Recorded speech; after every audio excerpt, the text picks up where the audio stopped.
it's a loser's strategy, but it is a strategy, and it is beneficial if you can, if it works out the way you plan. Hey guys, welcome to Action's Detrimental post Darlington Southern 500 weekend. My favorite. It might be one of my favorite weekends of the year. Just the historic track. I love it. I didn't love the result, but I love the track. Another great crowd this weekend. We had trucks and Cup at Darlington. We had Xfinity all the way out in Portland, Oregon, for some reason. It just occurred to me that I asked you last week if you were running the Xfinity race at Darlington. There wasn't even an Xfinity race at Darlington. It usually, they always used to have a doubleheader, and I would do it, but I guess I didn't need to turn that ride down because it didn't exist. I wasn't willing to travel to Portland. So we had, I'm going to give you breaking news. Corey Heim wins the truck race. 8th win of the season for him. I thought he'd have 10 by the time he got to the Final Four. Might be more than that. I mean, he's on a roll right now. That team's on a roll, which has been interesting because I felt like, generally speaking, like high tire wear tracks have not been like the forte of that 11 team, but they were good. They were really, really good. I say that because it just, I don't know. I don't know why like Milwaukee comes to my mind, like Richmond, like they definitely weren't the cream of the crop, but first playoff race, gets the work done, moves on to the next round. Any surprises there? There was a lot of people blowing tires. The reason you saw a lot of blown tires, sorry, I haven't let you guys even speak yet. But there was, it's different on Cup cars versus trucks, and definitely Xfinity if they were there. But trucks still have steel body cars. So when you hit the wall at Darlington, what it does is it knocks that steel into the tire, and then they blow tires. So there's a lot of blown tires in the truck series this weekend due to that wall contact. And so just not quite as durable as those next gen and Xfinity cars with those composite bodies. Yeah, locked into the next round. I was just looking at the truck schedule. In round of 8, Corey's got to keep stacking them playoff points. Roval, Talladega, and then Martinsville. Listen, we all know Martinsville's a shit show. It's going to be a shit show for the truck series. It is for nearly every series, the way this thing plays out. Roval, I don't know. I haven't seen another full-time truck driver as good as him on road courses. So that should be pretty straightforward, but you just never know with restarts and stuff. So, yeah, I think he's going to have to, with him having so many playoff points, he would have to have 2.5 bad races of a 3-race round. He'd have to finish like last and 20th. I just don't see a path to him not making the Final Four. It's possible, though. It is possible. You just never know. Yeah, that's kind of what I was trying to highlight.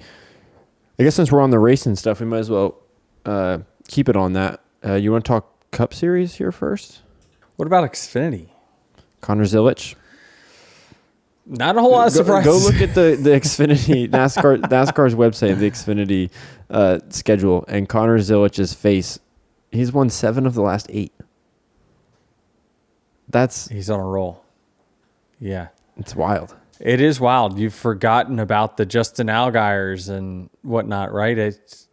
Justin was kind of ruling the series over the last few years, and it's like the fastest car most weeks, and now it definitely has changed. And it changed, it seemed like, right after Kyle Larson got in his car and they won Texas.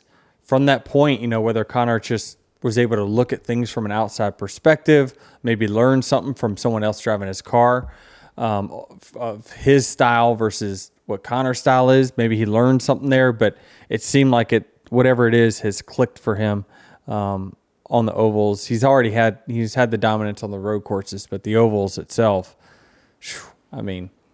yeah. You think about during this stretch, he's going on this run, Allgaier's there, and then Austin Hill lost 21 points, playoff points. So it's just everything's gone well yeah, for I him. didn't think about that. So where's the Xfinity Series at? Do they still have one more regular season race? Or are they in the playoffs? This is bad. No. They I have. guess maybe I should know this. They have this weekend, and then the round of 12 starts for them. Yep. Round of 12 starts at Bristol. Anyone else in favor of making all the playoffs start at the same time too? So you want more drivers in for Xfinity and truck? You can't start it off unless you expand to 16 for those two. Why wouldn't you just eliminate the bottom 2 instead of the bottom 4? But even still, Xfinity starts the round of 12 the night the Bristol race, while Cup is ending. This is the last race of the round of 16 for the Cup Series. My head.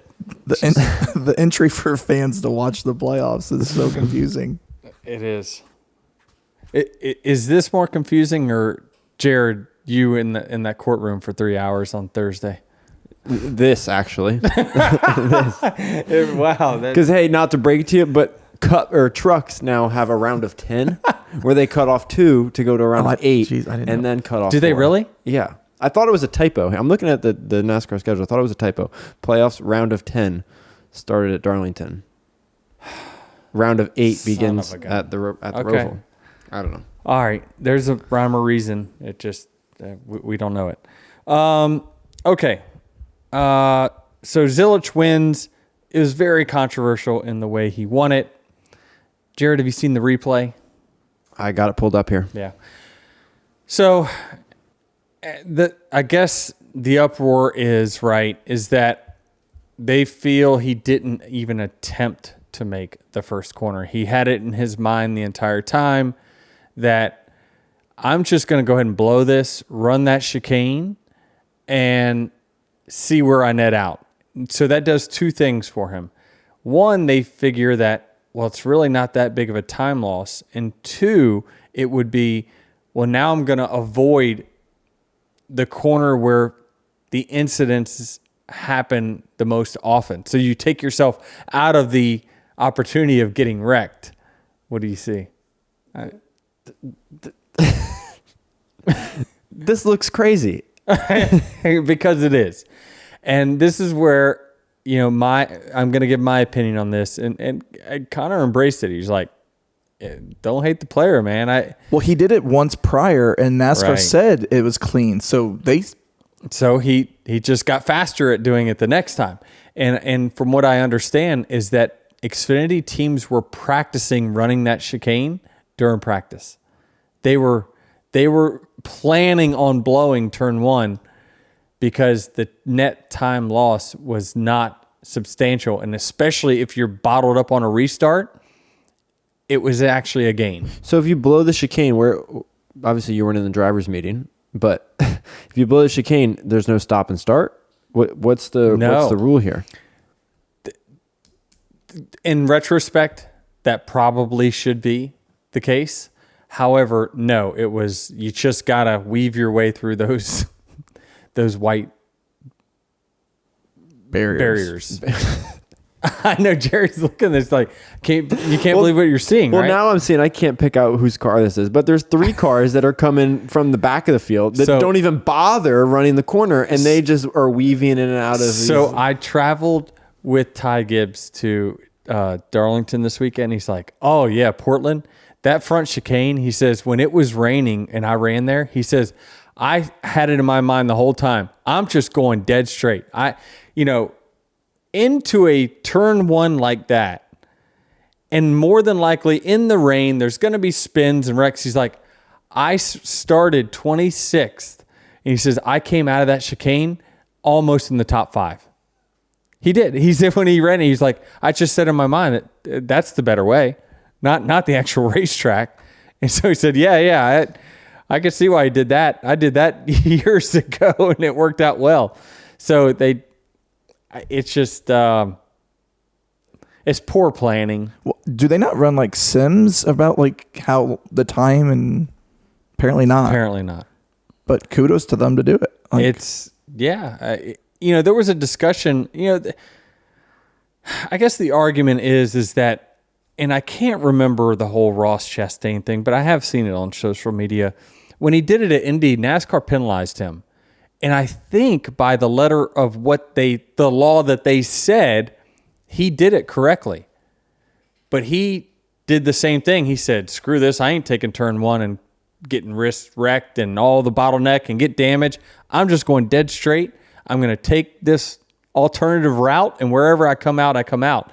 And Chastain ended up well ahead of where he was supposed to be. And so NASCAR was like, whoa, no, you can't do that. Even though I think, and I know y'all will correct me on this, I think he did it the way they intended for you to do it. But then the next time they said, no, you got to stop, because they realized that it was beneficial to go ahead and just not run the racetrack.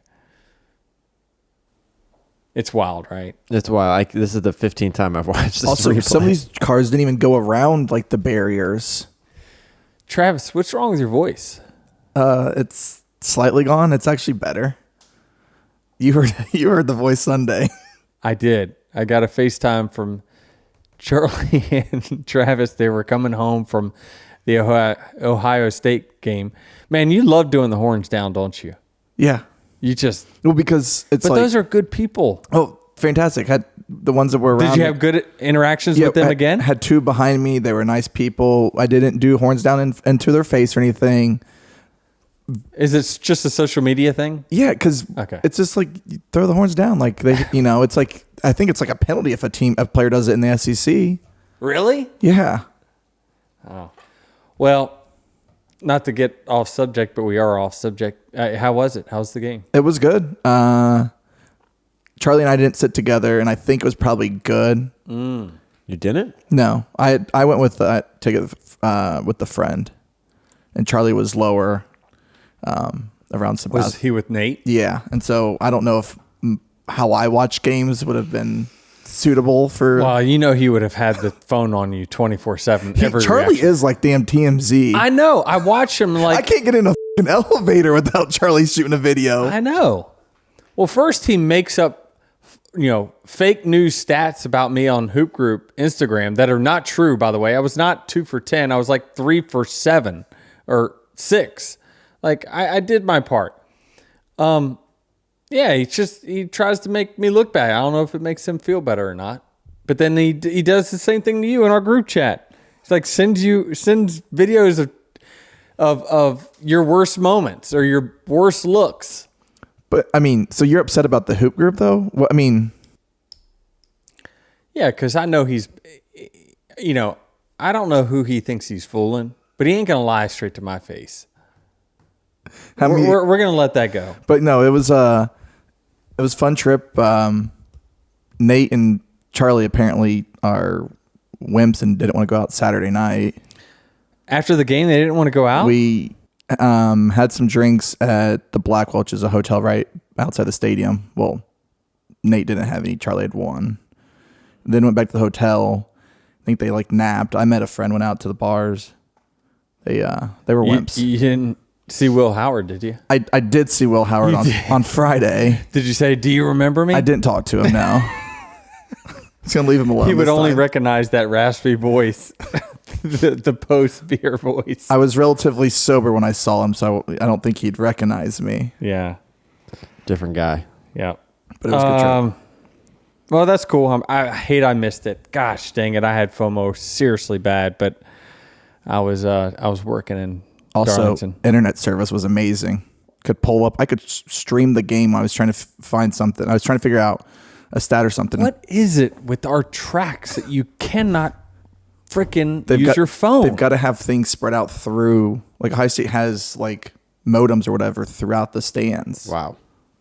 Wouldn't that be an experience, Jared? Yeah, that's what I'm saying. To be able to share your experience while you're there. Bring back the pylons, but just make them also cell towers at the same time. What a great Instead idea. of masking them as a tree, let's mask them as a pylon. That is a fantastic idea. I love that. Speaking of Hoop Group, though, quickly, you got traded to an undefeated team. I did. And now they're defeated, right? And you're still winless. I did what I'm supposed to do on that team, our leader, our captain, Michael Ransom, was injured, evidently from playing golf. Jesus, you go from Cush with the plane injury and now Ransom with the golf. But he's our defensive leader. He certainly would have gave us more than the 2 points that Travis, our sub, gave us. So not me, not that Travis. I don't know. Anyway, yeah, we're still 3-1. Notice I said we. Moving on. Cup racing. Cup racing. So I mean, just hold on. We got to put a bow on the Zilisch thing. Is there any doubt that the best car won? No. Or the best driver won? No. It's just not good. That's not good sport. Not on Connor's part. I'm talking about like on the sport. Like you got to do better than that. Like these chicanes have been exposed for a few years now, and you haven't figured out a way to actually make them penalize you when you miss the track. Just poor planning, poor lots of stuff. Yeah, it doesn't look good. Yeah. Cup race. Cup race, Chase Briscoe goes from maybe the 35th fastest car in practice, maybe, to qualifying outside the pole, got the jump on me. Yeah, what happened? Did you hear my radio or do you not? I do. Sometimes. Yeah. Yeah. I just on the initial start, I was like, go to the 45, let him know, understand what his job is here on this initial start. Understand the job. And I look back and I take off and Tyler's just back there, just not even close to the rear bumper of my car. And so the 19 gets the jump. We battle side by side, and unfortunately, the way the timing marks work, you revert back to when a caution is thrown. It reverts back to the previous scoring loop that your car crossed, and the 19 was ahead of me. So at that point, I'm like, God dang it! Like the initial start is so important because once you can get out front at Darlington, it's such an advantage. Until you get damage, which I had at one point. We'll get to that in a minute. So he was able to control the beginning. I just kind of rode behind him for a little while there, wait on, his tires to wear out. By the time they wear out, they pit, and then we do this whole thing all over again. And so the leader just has obviously a tremendous advantage, and they just executed a flawless race on pit lane. And Darlington has become that. It is a qualifying race and an execution on pit road race. Nothing more than that. That is what Darlington is and now has become. Their average pit stop was 9.7 seconds. Yeah, and it is hard for pit crews to do that every single stop. I mean, it's, you more times than not, you can do it, and then you still have the one stop that's a 10-5, right? And, we had our bad one, and it was bad enough to take me from third to 23rd, with last car on the lead lap. But that's what we call a blow up stop. That is, all hell's broken loose, and we don't have, this isn't a bad stop. This is a blow up stop. Obviously we saw it with the 48 as well. It is race changing pit stops. What's impressive about the 19 is that they never even had that 10-0 or 10-5. 10-0 was their slowest stop of the day. Right. And so you never gave up the lead on pit road because of that. And so thus you're trying for someone to try to overtake someone that is in control of the lead at that track, with it being so narrow and the car being what it is in traffic. It's just an qualifying and execution. Those two things are the number one factor in the Southern 500 winner. And TV kept bringing it up. I guess the code number ones. TV kept bringing up that, hey, when some guy leads 250 laps here, they usually don't win the race. And I think it's just highlighting that there's many, many, many opportunities for you to just not be perfect. Yes. To give up the lead. That's right. Yeah, and the ones that find themselves up front during the course, at the end of the race, usually are the ones that have just chipped away at being good. others, damaging their cars or having wrecks or bad pit stops. If you just have a solid day at Darlington, you can usually find yourself with a really good finish. Unfortunately for us, there was two key moments. One was obviously the pit stop that took us from the front to the back. And I knew, listen, I resigned. I'm no quitter. I knew instantly, though, that was the end of it for us for having a chance to win the race.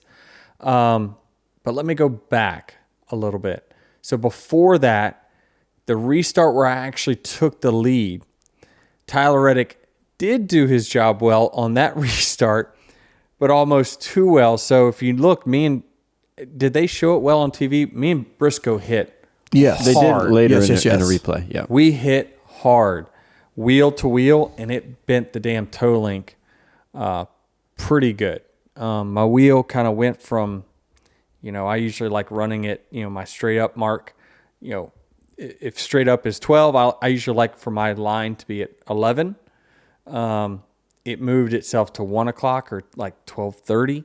So I knew that, man, and instantly my car I could feel was tracking differently and just not optimum.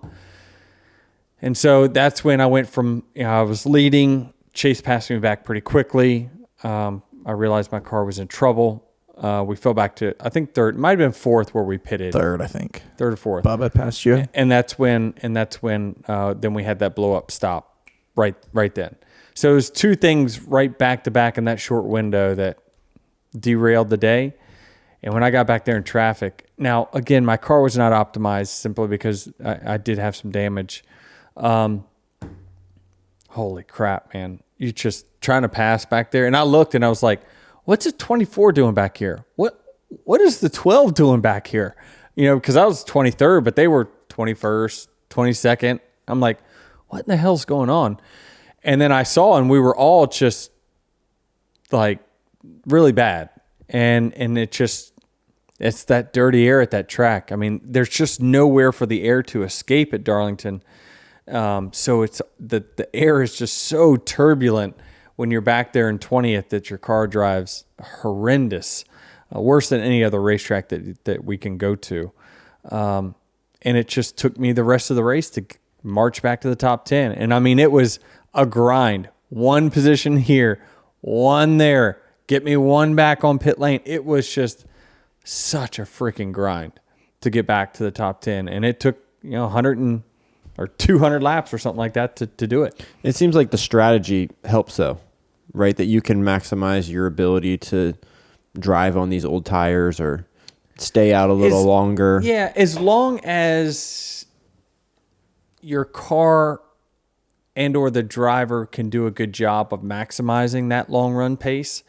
Unfortunately for us, the damage that I got during the restart, it hurt our long run speed. Certainly hurt our long run speed. And so then you're a little bit hamstrung because you're like, gosh, I got to do something different if I want to gain a chunk of positions. But I'm now handicapped by the car that's only gonna run for 20, 25 laps, and then it's gonna be in big trouble. So it was a unfortunate day, but I was very happy to get out of there with a top 10, considering all the mayhem that happened to the playoff cars there. Yeah, based on the damage you had to your car, do you feel like you finished and performed to its capability in the end, or do you think you overperformed it? I thought that was about the limit. Now, our car, I felt, was very, very good under green flag pit stops, but just, when we had them all bunched up, I could just feel my car was not tracking properly. I just was struggling a little bit on restart. So I felt like 7th was like the ceiling. And truthfully, when I resigned myself to not winning after I go to the back, I still got 200 laps to go, but I'm low that I'm not going to win. I'm thinking top 10.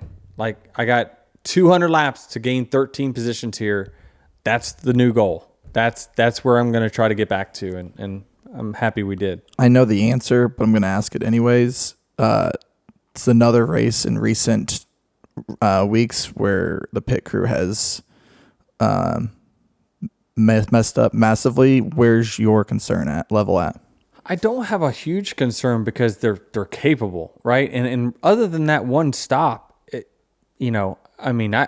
threw everything at them. The 22 picked behind us on pit lane, and so then I had to come around him for most of the day, and then I'm trying to maximize, my speed coming in.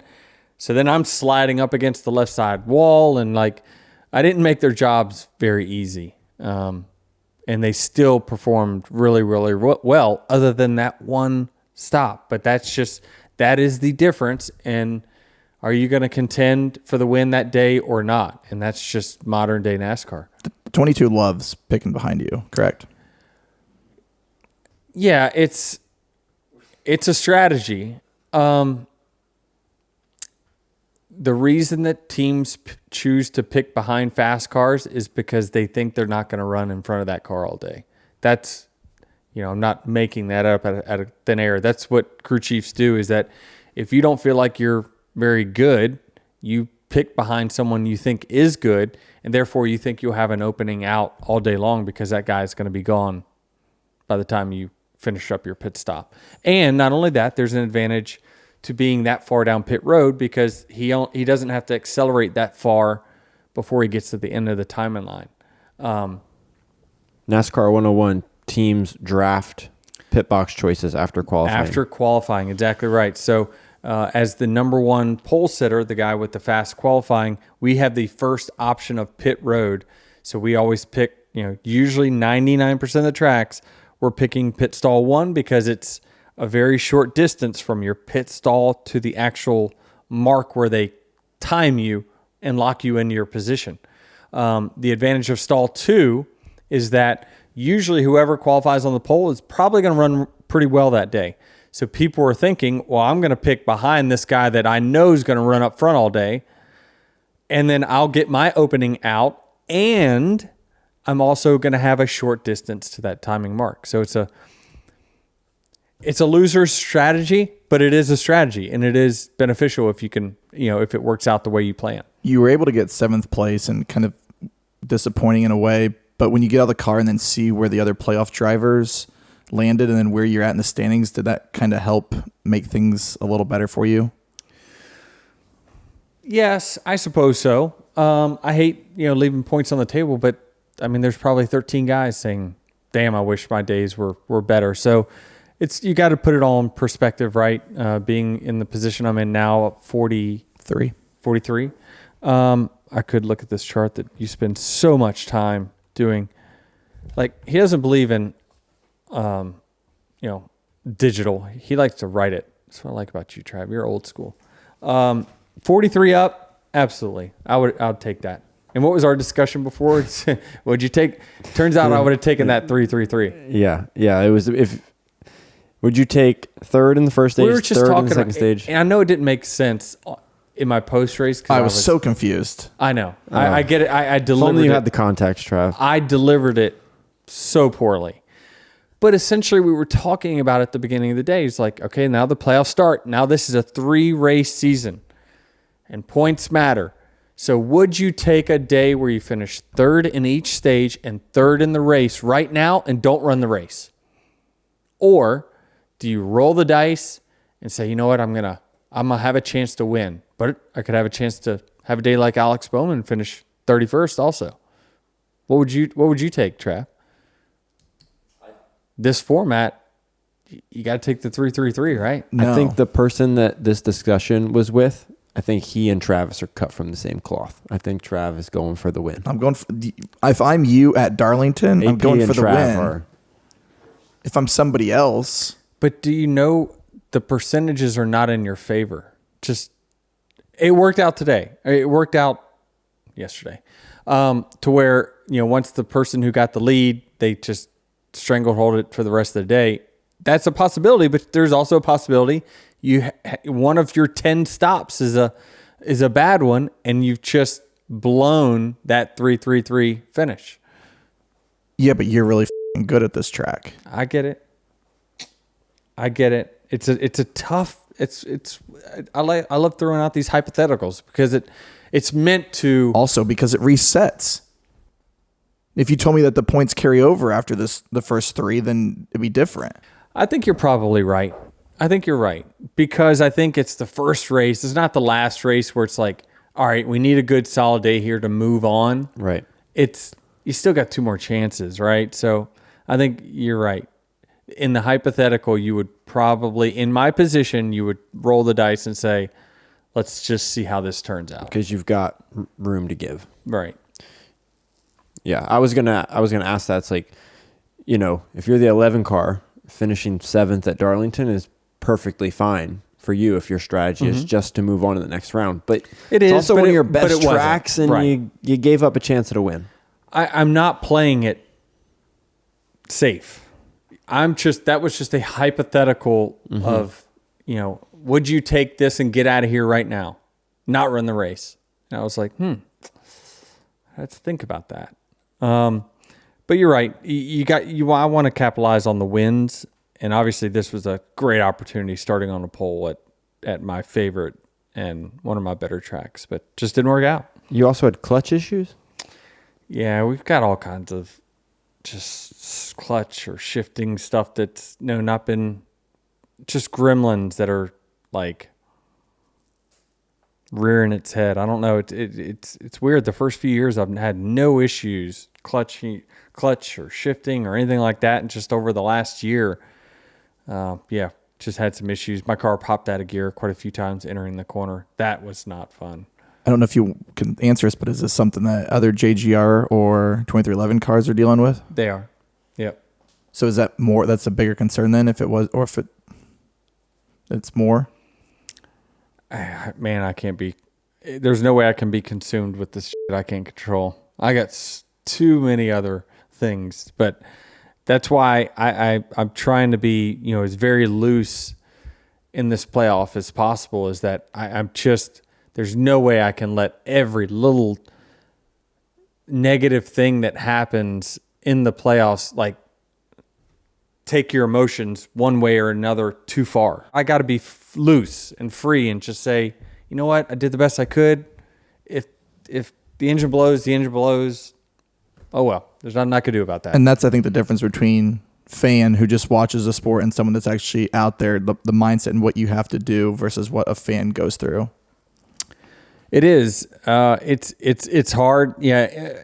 Fandom, as you know, it's just, you live and hang on every moment. It's like you watch an Ohio State game, but, I just found what works best for me is be loose with it and just be okay knowing I gave it my best shot. Now, there was a few things I wish I could have changed throughout the race, and maybe got a better initial start. Maybe, not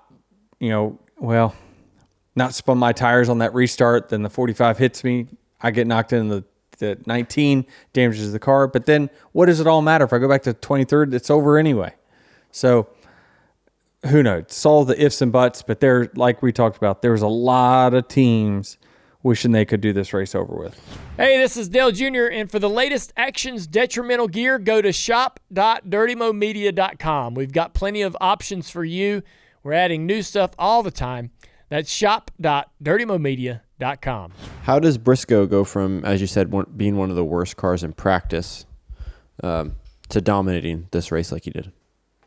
Good overnight adjustments. You got to give them their due there that, they made some good changes, and James is really clicking on all cylinders with that team, and it seems like him and Chase are in a good spot and starting to understand each other's and their needs quite a bit more. But then the clean air. I think the clean air is the biggest thing by far. Is it can just completely change your race car when you have nobody out in front of you versus just putting one car. When I was in second behind him, I'm like, holy crap, man. Couldn't believe the difference of, whether I was directly behind him or not. Just, it's crazy how turbulent that air is there. What changes can be made overnight? You're somewhat boxed in from what you initially build in your car setup. Like you can't change like springs and things like that. But there's little fine adjustments that you can do inside, which they do usually on Sunday mornings for a Sunday afternoon race. The teams will have times where they're doing final adjustments. So the team gets the information from the driver.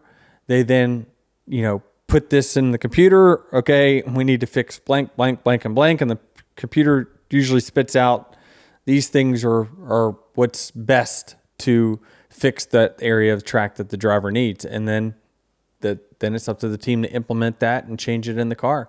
And then they see if the results work. But he was quick in qualifying, obviously. Yeah. Only beat by you. Yeah, he's never, even when he's had bad practices or even races where they didn't have a lot of speed, they've always qualified well. Right from the very beginning, they've been qualifying well. And I'd love to know, like, the 19, didn't they get the last 3 poles of the season last year with Truex? Like, the last 3 races in the season, I think Truex had 3 poles in a row. It's just like, what?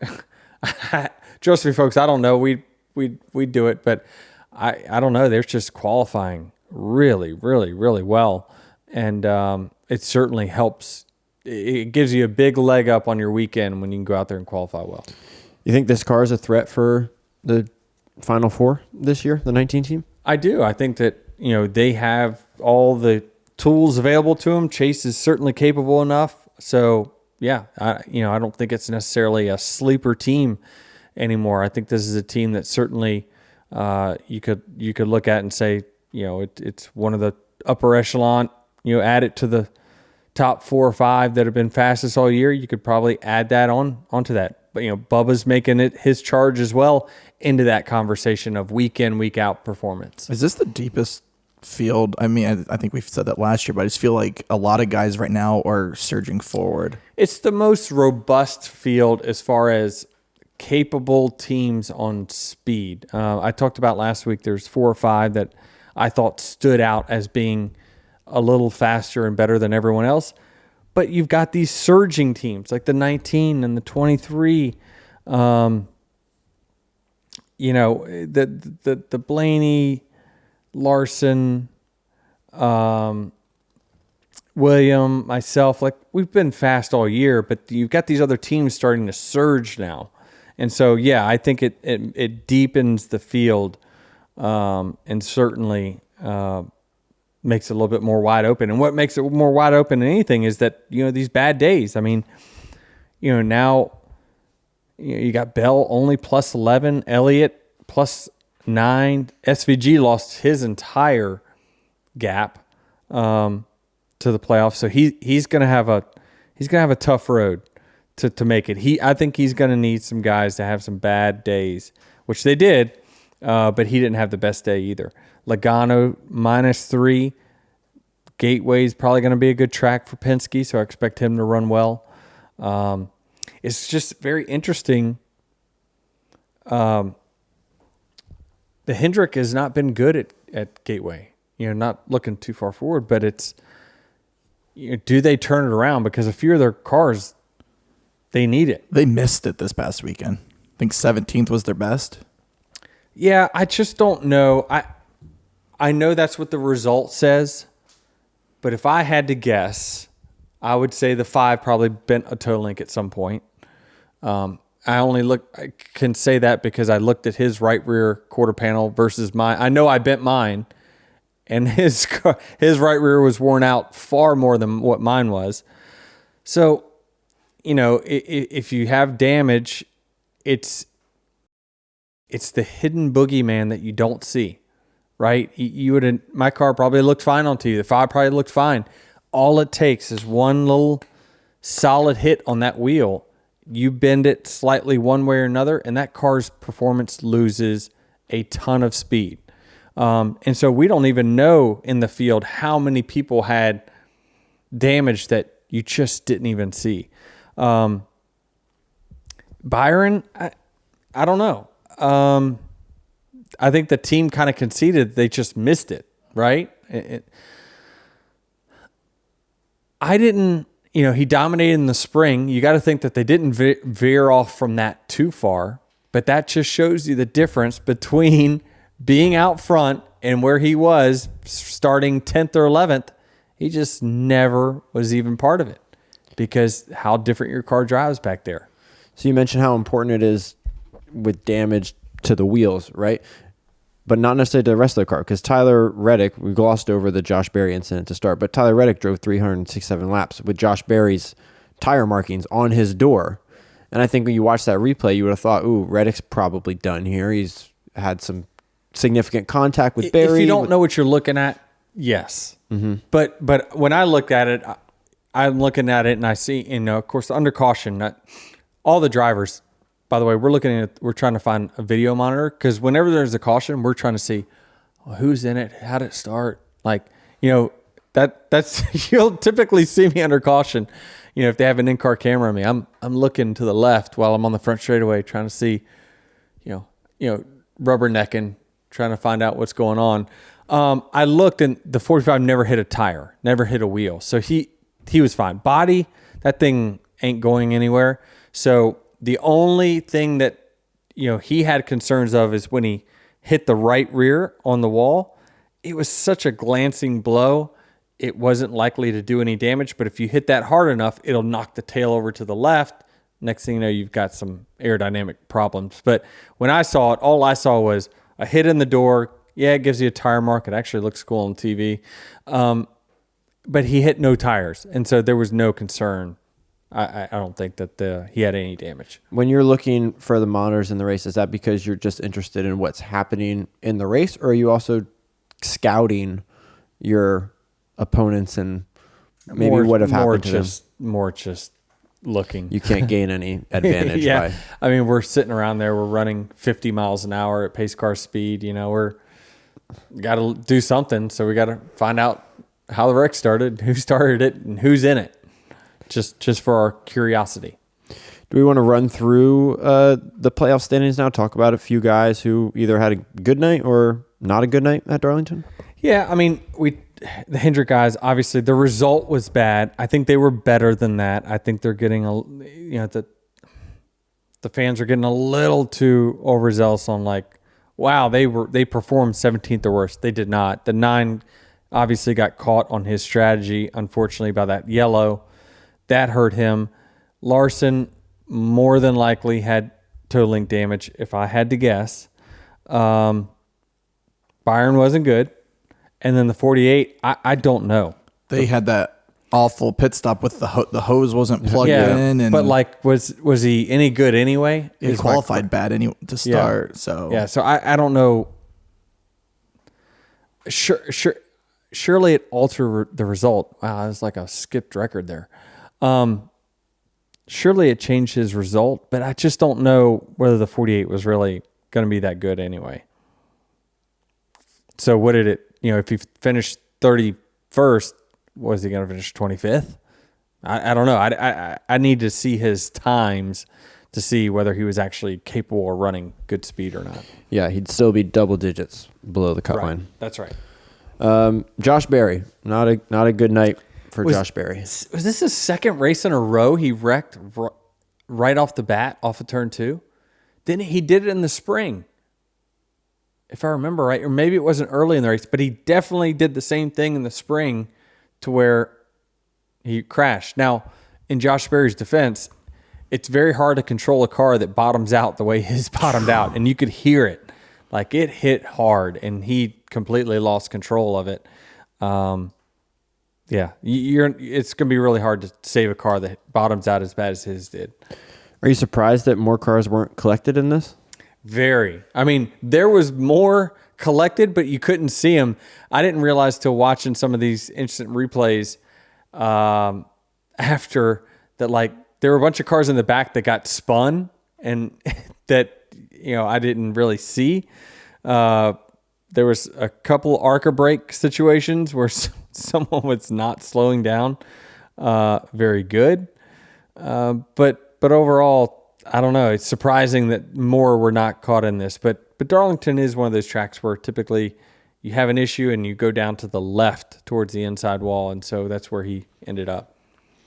Some other guys on this list. Bubba Wallace, Tyler Reddick obviously had a great night. Reddick went from below the cut line to now plus 35 on the cut line. Yeah, 2311 had a really good day. Bubba, I thought right in the first stage was super strong. He passed us and was kind of catching the 19 before he pitted. But I don't know how he got back. He probably had one mediocre stop, and then it put him probably. I saw him towards the middle of the pack. When I say middle of the pack, like middle of the lead lap cars, like 10th to 12th. Right. And it was like at that point, again, you might want to reset your goals if you can get back to the top 5, where he ended up 6. But like that's pretty much your ceiling at that point, folks. So good day for that 23 team. They're showing good speed most weeks now. Reddick got back on the horse of speed. I thought he was going to pass the 19. I thought he was leaps and bounds faster than he was at the end of the race, but obviously the dirty air and whatnot, he wasn't going to get around him. Yeah, you thought he was going to pass him? I feel like if anybody that knew what the car in the lead's going to do would be you. Yeah, it seemed like the 19's long run ability is where their Achilles heel was, and it seemed like that's where the 2311 cars were strong. The legacy cars were also very strong in the long run, but it just kind of worked out where the cautions fell and the pit sequences and all that the 19 really never had to run very long on tires. The last run was the longest run of the day I think they ran on it. But again, you've got to be a lot faster than the car in front of you to pass at Darlington. And it just is going to be hard for the 45 to overcome that. It looked like Reddick's best chance at the lead was before the Derek Kraus caution. That's when he was starting to reel Briscoe in. And I know in the Briscoe's post-race on the teardown, he talked about I may have, given up too much early on in the run, and I didn't have as much left when Reddick was coming, and the caution obviously saved him, and they could race differently in that last run, despite it being the longest. But yeah, not enough time. It's all these little margins, all these little things factor into who ends up winning these races. And Briscoe's moving on. Not a playoff team, but Legacy Motor Club also had a stellar night with Eric Jones and John Hunter, both top 5s. They did. Really, really solid day for them, and it's probably one of their best company days, non-super speedway company days that they've had. And it seemed like I talked about earlier, the long run is where that team, that's where the speed were in those cars. So great run by them. John Hunter actually, I think, started in the back. So, good charge towards the front there. If you look at your notepad, it'll tell you starting position. Oh, really? Wow. He started 30th. Wow, you did that too. That's nice. A little strategy on John Hunter's part, right, Travis? Was it? Don't recall. I definitely don't recall because I was in the race. I was too busy tweeting about the 11 team. They're fine. They're fine. One thing I like about Darlington, and it gets me every time, especially on Reddick here, I'm watching the replays, which reminded me of it. Darlington's at one track where the guy who goes into 3 and 4 and dives lower, it feels like it always gives that optical illusion that, he's going to get side by side with him, but the car on the top always. Yeah, it's just you get such a big run when you're running up high. It does. You definitely put yourself in a vulnerable position, especially on the last lap if you choose to run the top, because they can get to you if they want to get to you. Yeah. And I was actually quite surprised, the 45, because the 19 was so close to the wall. All it would have taken was a tiny nudge, and it would have pinned the 19 on the wall where he would have had wall glue and couldn't have got off of it. That would have made it wildly interesting coming to the start-finish line, but I think Tyler's like, I'm not gonna risk taking out a Toyota teammate here to win this race. Or taking himself out. Right. He gets sideways. Right. Late in the race, Hocevar and Chastain were kind of battling, and you were behind them. I was. Were you just like, let them just do their thing? No, I was trying to keep up. I was trying to keep up, but they were side by side for like 2 or 3 laps. It was actually a good race to watch. But yeah, it seemed like Chastain was struggling a little bit on the short run. The 77 was fast on the short run, and then they flipped. But yeah, I mean, it was tight. It's a tight racetrack, tight racing. But I didn't see anything out of the ordinary. Anything else you want to touch on this No, race? Just Chastain. I mean, if we're going to try to talk about all the playoff drivers, I thought that was a strong run by the one car. They got mired in traffic there. Same thing. They were up front, top 5. Next thing you know, they get mired in that 10th to 11th, and they just get stuck there. Well, they also didn't get enough fuel in the car.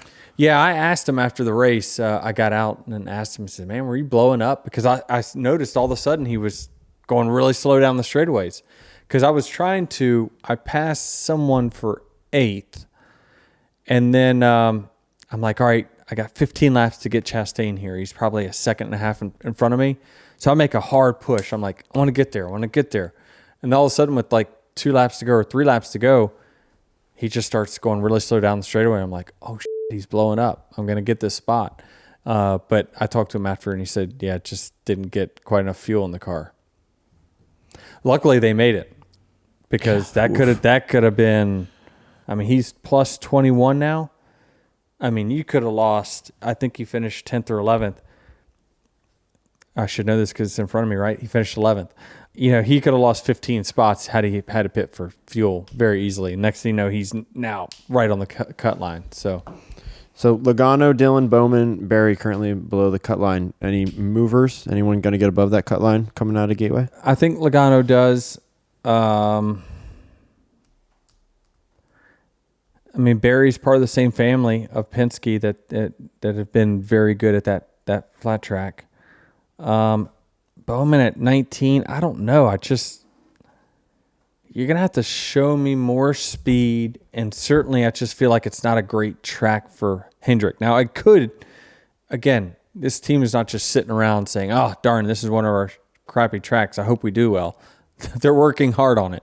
So it'll be interesting to see what kind of speed they bring. Well, you think about it also, for a driver to move up the cut line, someone has to move down, and outside of SVG of Chase Elliott, Christopher Bell, Hendrick, Chastain, Blaney's little. It's like, right. Who are you going to be? That's a tough group.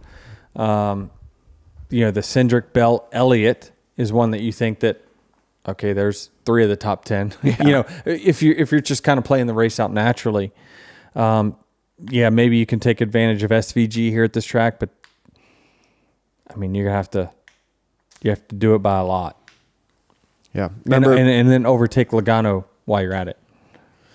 Gateway this upcoming weekend, practicing qualifying Saturday, 4:30 on True TV, and the race Sundays at 3 p.m. on the USA Network. Mm-hmm. Some other off-track news from this week. A little lawsuit update here. Yeah, you got to attend. You came on Thursday. You said you wanted to, as a media member, I guess you could call yourself. You just wanted to kind of know what was going on. Before we get into the actual trial, can we get into... That doesn't happen until December 1st anyway. Can we, the injunction, can we get into courtroom attire? Jared. Was this in the Denny Bros? I thought Austin just texted. Okay, this is equally on me as it is on you, though. Because last week when we you told me, you were like, yeah, I think you should come. It would just be a good experience just to, as someone who's on the show, right? Just to hear this for myself, right? Yeah, because and I said, what should I wear? Because I can't tell you, right? Exactly. I know things that the public doesn't know, and I can't tell you those things because it's confidential. Right. So I said, why don't you just go for yourself? Right. Hear it for yourself, and you draw your own conclusions. So on Travis's topic, though, okay. I said, okay, well, I've never been to court before. And I should know this. It's basic knowledge, I feel like. But I said, what do you wear? And you're like, oh, just wear whatever. I took that to heart, apparently. I did not say wear whatever.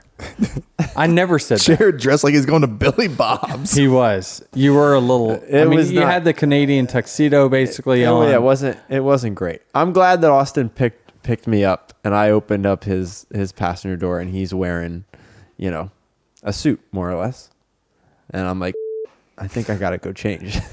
So you went back and changed? I mean, obviously you did, but yeah. And I'm very, very, very, very, very happy with that decision. I wouldn't have went in, for the record. If you would have seen everyone in suits and stuff. Yeah, I wouldn't have went in. Okay. But I had just had different expectations for what this was. That was wrong. I probably shouldn't have, but because it's a public case, I thought I don't know. So what was It's public casual? I don't know. I don't know what I was That's thinking. the dress code, public casual. So what was it like for you, Jared, to be in there? Because I've seen what reporters have tweeted, but you were there firsthand.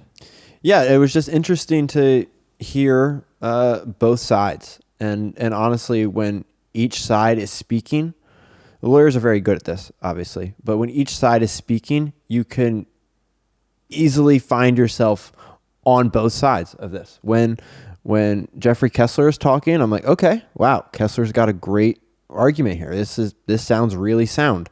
But then when it goes to NASCAR side, it's like, oh, okay, I can see that perspective too, in a way, and whatever they're arguing. So that was interesting. I can't imagine being a jury member, and all that both lawyers and teams are going to have to go through to make sure that they give every bit of information they want to this jury.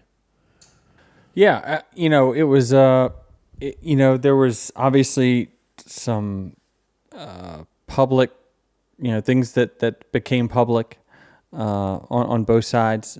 What I feel, generally speaking, and not generally, but actual speaking, is that, we provided documents and we provided evidence based off of, the case itself, the antitrust case. They provided text messages of our ownership group talking about investments and other things, and I don't know, casinos and golf courses. Like I don't know what that has to do with the case, but eventually, there's going to be a point where you're going to have to answer the things that you've done.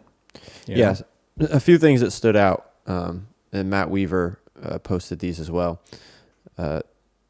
This is a quote from Matt Weaver. At one point, Yates said the teams were welcome. Yates, being NASCAR's lawyer and team, said the teams were welcome to create their own series, and Judge Bell interrupted to say, your clients have made that impossible.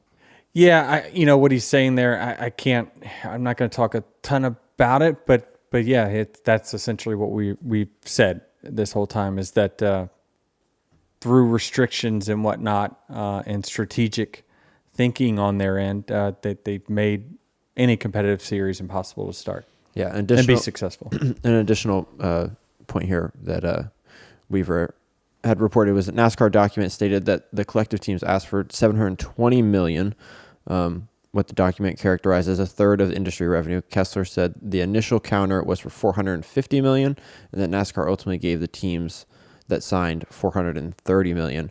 NASCAR says it pays more in team payment percentage that Formula One pays to Concord agreement teams in the form of 70% to 63% in 2023 and 69% to 62% in 2024. NASCAR claims a payment increase to teams in 2025 of 62%. That was another thing that I took away that I found interesting, is that NASCAR used a term relating to F1 that they paid NASCAR teams equal to or more of profit revenue. Yeah, it was not. It's a little sleight of hand, tricky. It was not a defined term, right? Yeah, what we know, right, is only public information, not regarding this case, but just in general. F1 shares in 50% of all revenue. 50% of all F1 revenue, from all revenue, not just TV, goes to the teams. It's why they get hundreds and hundreds of millions in F1. We share in a far less percentage than that in just the TV. So again, I think, where the numbers came from, I'm really not sure. it's obviously there's a discrepancy there that the judge said we're going to have to work out. Speaking of numbers, Jared, you said that NASCAR countered with 450 and then it was signed at 430. So the actual signed deal became less than the original counter. Correct. That was, yes. That is true. I went to school for journalism, but that doesn't seem to be adding up a whole lot. The hearing on Thursday was for the injunction to sell the charters, which the Judge Bell was going to rule on this week. And then NASCAR then said, we're not going to sell them. I'm still trying to figure that one out, Trav, and we're trying to figure that out. But yes, they presented, their argument of why they wanted to sell our charters. And we said that, no, you cannot or should not do that until after the case is over with. And then they changed their minds the next day, or I don't know if changed their mind. They made a decision. They made a decision to say, okay, well, we'll change our thinking on that. And so we need to respond to that. I think we'll do it tomorrow. Another point here, Travis, that I picked out of this case is Operation Gold Codes, which from my perspective seemed like a plan to eliminate the teams entirely if they didn't sign the agreement. Yeah, that's very, very unfortunate. And obviously, I don't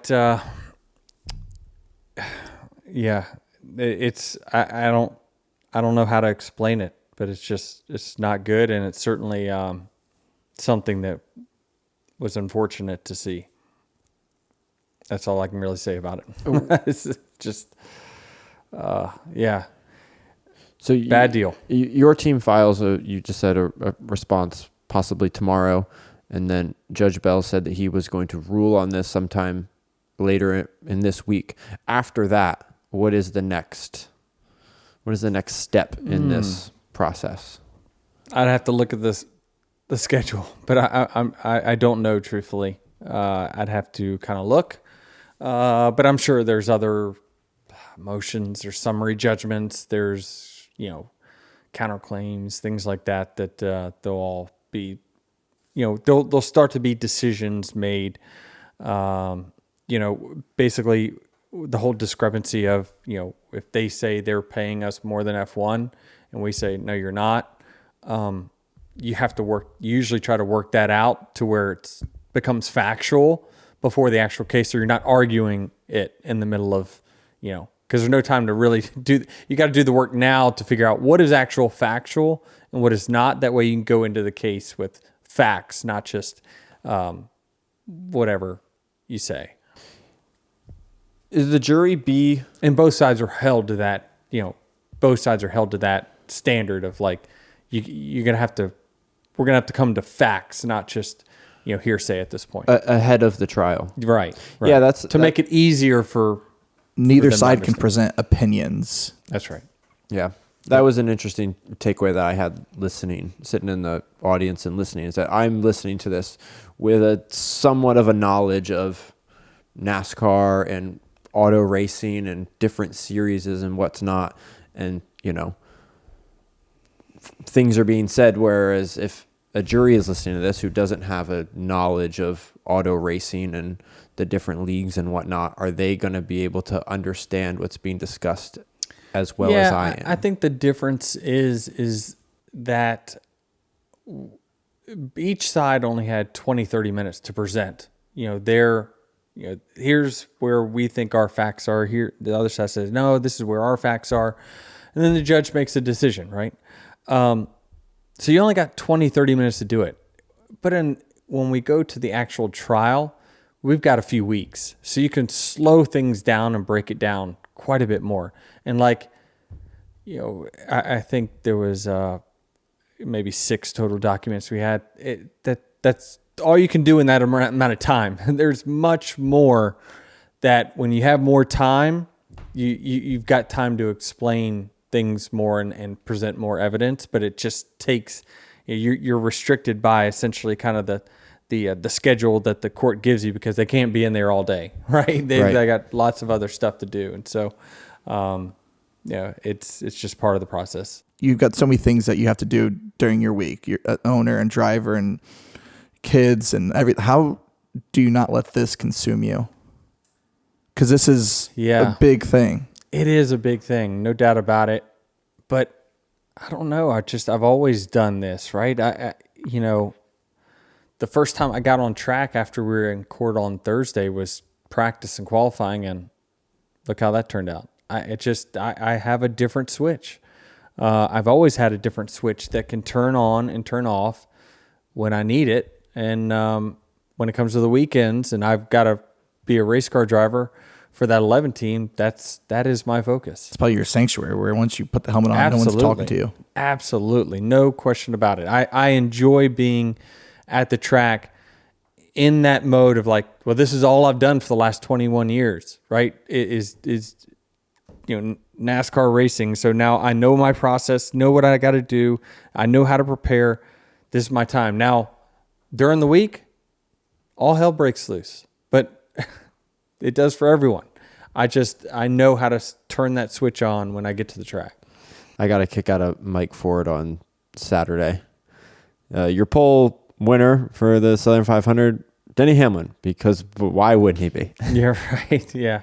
Loved it just always works itself out that way, right? I told, many people a long time ago, I love the chaos, and yeah, of course, why wouldn't we be here, up on the stage, a few days after. I got a review here from Zach Lee Drums 9145 on YouTube. As a diehard Blaney fan, I've never been a Denny guy. However, off track podcast Denny is awesome, which has made me a fan on track. If the 12 isn't in it, let's go 11. Awesome. Well, appreciate that. Thank you for tuning in. I don't have anything else. We got St. Louis coming up, 1 year anniversary of Lulu. Oh, the bad luck. Hey, I've won since then. I know. She's a winning dog now. You got 2 top 5s there? Is that right? Yeah. It feels like 10 years ago since we raced there. Like even New Hampshire, I can't remember the last New Hampshire race. I guess I'll get into that mode when it's time, but it was rain too, wasn't it? God, it felt like 10 years ago. I guess it was only a year ago. But anyway, I'm looking forward to it. We got another mile. What is this? A mile flat track at Gateway. Another chance, another opportunity. We're not going to take the 333. Okay. Yep. Maybe Bristol, even though I don't want to. You gotta stop. Get that out of your mindset. It depends on where you are. Listen. I'm racing this freaking format. I'm not racing, anything else but this. Format. You could realistically lock yourself into the round of 12 this weekend, can't you? You're plus 43 right now. You're right. I could. Right. That'd be awesome to go to Bristol locked in. Then I could just put them up on the dash and just let it eat. That's what I want to do. I don't want to have to race points at freaking Bristol.